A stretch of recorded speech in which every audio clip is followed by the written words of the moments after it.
नमस्कार दोस्तों, हमारी आज की कहानी है बहू की जिम्मेदारी होती है घर संभालना, ना कि नौकरी करना। राधिका एक पढ़ी लिखी समझदार लड़की थी। शादी के बाद वह घर संभालने के साथ बैंक में नौकरी भी कर रही थी।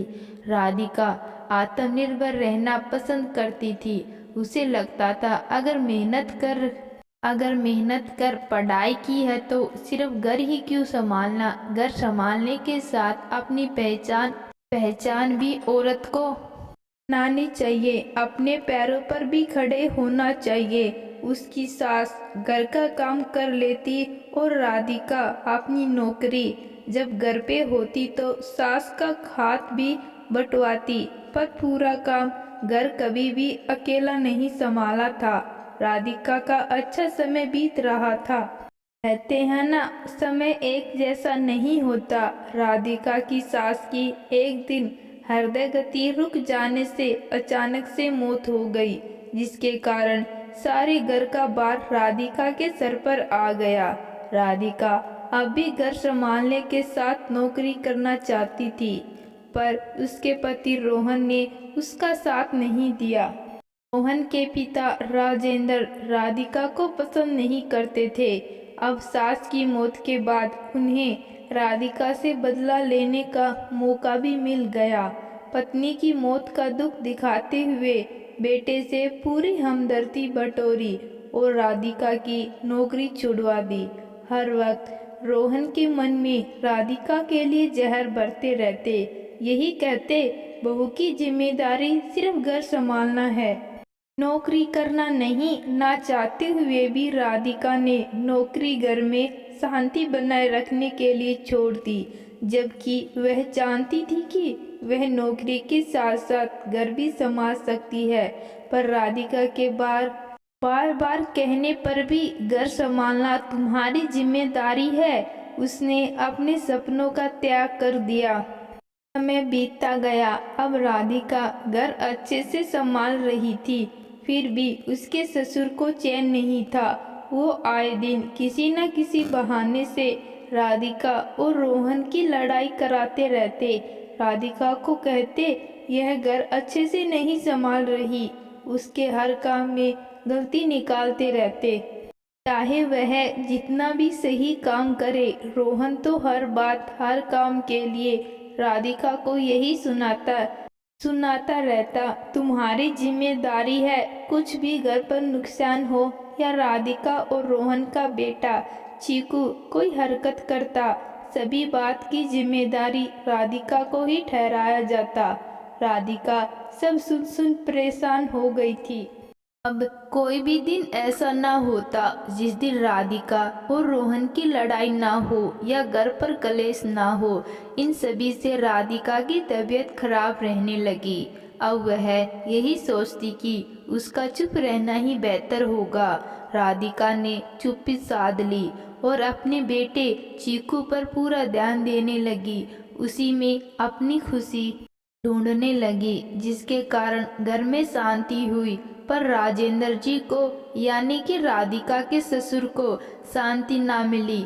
अब उसने रोहन के बेटे चीकू के खिलाफ भी बोलना शुरू किया कि इसको अच्छी परवरिश नहीं दे रही, इसका अच्छा आचरण नहीं है। जबकि राधिका चीकू को अच्छे संस्कार दे रही थी, पर चीकू के दादाजी चीकू से रोहन के पीठ पीछे बहुत बुरा बर्ताव करते, उससे छोटी छोटी बातों पर चिढ़ाते। जब चीकू कुछ गलत दादाजी को कहता तो कहते, तेरी माँ ने यही सीख दी है दादा। कि इन हरकतों का असर यह होता जा रहा था कि को दिन भर चिड़चिड़ा होता जा रहा था। बाहर भी अपने दोस्तों से झगड़ा करता रहता और सभी का इल्जाम राधिका पर आता था। राधिका इन सभी से थक चुकी थी। उसे समझ नहीं आ रहा था कि वह क्या करे, कि कैसे चीकू को सुधारे। इन सभी बातों का राधिका ने हल निकाला। उसने चीकू को सुधारने के लिए बहुत प्यार से उसे समझाया, तुम चिढ़ा मत करो, तुम्हारी सेहत पर नुकसान हो रहा है, सबके साथ मिलकर रहा करो। अगर तुम अपने दोस्तों के साथ प्यार से ही रहोगे तो वो भी तुम संग अच्छे से रहेंगे।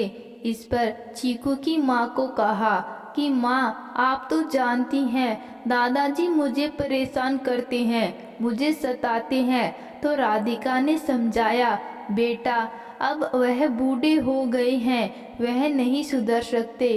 तुम उनकी वजह से अपना आचरण मत खराब करो, तुम अच्छे बनो। अगर तुम्हारी उनके साथ नहीं बनती तो बेहतर है तुम उन्हें ना बुलाओ, पर तुम मुझसे प्रॉमिस करो कि तुम किसी से झगड़ा नहीं करोगे, सभी से अच्छे से बात करोगे। राधिका के समझाने से चीकू ने माँ की बात मान ली और अपने दादा को बुलाना बंद कर दिया। वो कुछ भी कहते करते चीकू बिना जवाब दिए हंसकर वहाँ से चला जाता। अब चीकू का बर्ताव दोस्तों के साथ अच्छा हो गया, उसकी शिकायतें आनी बंद हो गई। घर पे वह दादा से ना बहस करता, जिस कारण घर में शांति हो गई। पर दादाजी को शांति घर में देखकर शांति नहीं थी। अब उन्होंने फिर रोकर अपने बेटे से शिकायत की, मैं घर छोड़कर चला जाऊंगा, मुझे कोई पसंद नहीं करता। बहू ने मेरे पोते को भी मुझसे दूर कर दिया, मैं तो मर ही जाना चाहता हूँ। बेटा अब तेरी माँ के पास चला जाऊंगा। और बहुत कुछ कहकर बेटे को इमोशनल ब्लैकमेल किया। इसके कारण रोहन बहुत गुस्से में भर गया और राधिका पर गुस्सा करने लग गया कि तुम चीकू को क्या सिखा रही हो, एक घर ही संभालना है, तुम नहीं संभाल पा रही। पिताजी को तुमने दुखी किया हुआ है, उनका ख्याल नहीं रख पा रही, और तो और चीकू को गलत संस्कार दे रही हो। घर संभालना तुम्हारी जिम्मेदारी है, घर को जोड़े रखना तुम्हारी जिम्मेदारी है, और तुम क्या कर रही हो। इतने तक तो राधिका चुपचाप सब सुनती रही, पर जैसे ही रोहन ने कहा, तुम कैसी माँ हो, अपने ही बेटे को बिगाड़ रही हो, घर में अशांति फैला रही हो, तो जरा भी जिम्मेदार नहीं हो, तुम तो घर को तोड़ने वाली हो। तो राधिका के सब्र का बांध टूट गया। अच्छा, तो चीकू को मैं गलत संस्कार दे रही हूँ। जो पिताजी उसे चिढ़ाते थे, उसे गलत भाषा में बात करते थे, उसे माँ की गालियाँ निकालते थे, उसे बाहर जाकर लड़ने को कहते, चीकू की दिन रात शिकायतें आती थी, तो वह मेरी जिम्मेदारी थी क्या। वो आज जब वो मेरे समझाने से समझ गया, बुराई से दूर रहने लगा, सुधर गया, तो भी तुम्हें मैं गलत लगती हूँ। हाँ, यह सच है। चीकू उनकी किसी गलत बात का जवाब नहीं देता, उनसे लड़ता नहीं, पर उन्हें अनदेखा भी नहीं करता। बाजी जब भी कोई काम कहते तो चीकू फौरन उसे कर देता, कभी उल्टा जवाब नहीं देता। इसमें पिताजी को परेशानी है, इसमें भी चीकू गलत है। तुमने क्या कहा, मैं अपने बेटे को अच्छे संस्कार नहीं दे रही, घर तोड़ने वाली हूँ। घर की जिम्मेदारी नहीं समझती तो सुनो, जैसा तुम मेरे साथ बर्ताव करते हो ना, कोई और होती तुम्हें छोड़कर कब का छोड़कर जा चुकी होती, तुम्हें अपने बेटे से अलग कर देती। पर मैंने ऐसा नहीं किया, क्योंकि घर तोड़ने वाले नहीं, जोड़ने वाली हूँ, पढ़ी लिखी हूँ। अपना कमाकर अपनी जिंदगी बिना तुम्हारे तानों के अपने बेटे के साथ बिना किसी पर बोझ बने जी सकती हूँ। पर मैंने ऐसा सिर्फ इसलिए नहीं किया क्योंकि मैं घर भी संभालना जानती हूँ और घर को जोड़ना भी। पिताजी जो भी मेरे खिलाफ करते हैं मुझे समझ आता है, पर मैं कभी किसी बात का उल्टा जवाब नहीं दिया, क्योंकि मुझे अपनी जिम्मेदारी का पता है। चीकू को तुम्हारे या पिताजी के खिलाफ कभी कुछ नहीं कहा, सबकी इज्जत ही करनी सिखाई, यह है मेरे दिए संस्कार। कहकर राधिका जाने लगी और जाने से पहले रोहन को कहा कि अभी तुम्हें लगता है कि अपने सपनों को तोड़ तुम सभी को इस घर को मैंने नहीं संभाला और चीकू को अच्छे संस्कार नहीं दिए तो मुझे एक दिन में बता देना, क्योंकि फिर यह घर और चीकू को संभालना और मैं अपनी नौकरी दोबारा से करूँगी, अपने सपने पूरे करूँगी, फिर से आत्मनिर्भर बनूंगी, फिर देखूंगी कि तुम कितने अच्छे से यह घर को संभाल सकते हो या नहीं। राधिका इतना कहकर अपने कमरे में चली गई। आज राधिका का यह सब कहकर वर्षों से भरा मन हल्का हो गया, पर रोहन एक सोच में डूब गया कि वो क्या कर रहा था। हर गलत के लिए राधिका को जिम्मेदार ठहरा रहा था, जबकि राधिका ने तो सब कुछ अच्छे से संभाला नहीं दिया तो उसने राधिका का साथ कहीं नहीं दिया।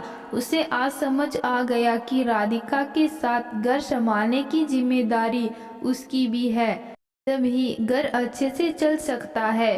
फिर रोहन ने अपने से वादा किया कि राधिका का वह हर साथ देगा घर की जिम्मेदारी निभाने में, क्योंकि घर को संभालना राधिका के साथ रोहन की भी जिम्मेदारी है। तो दोस्तों, आज की कहानी आपको कैसी लगी कमेंट बॉक्स में ज़रूर बताना। धन्यवाद।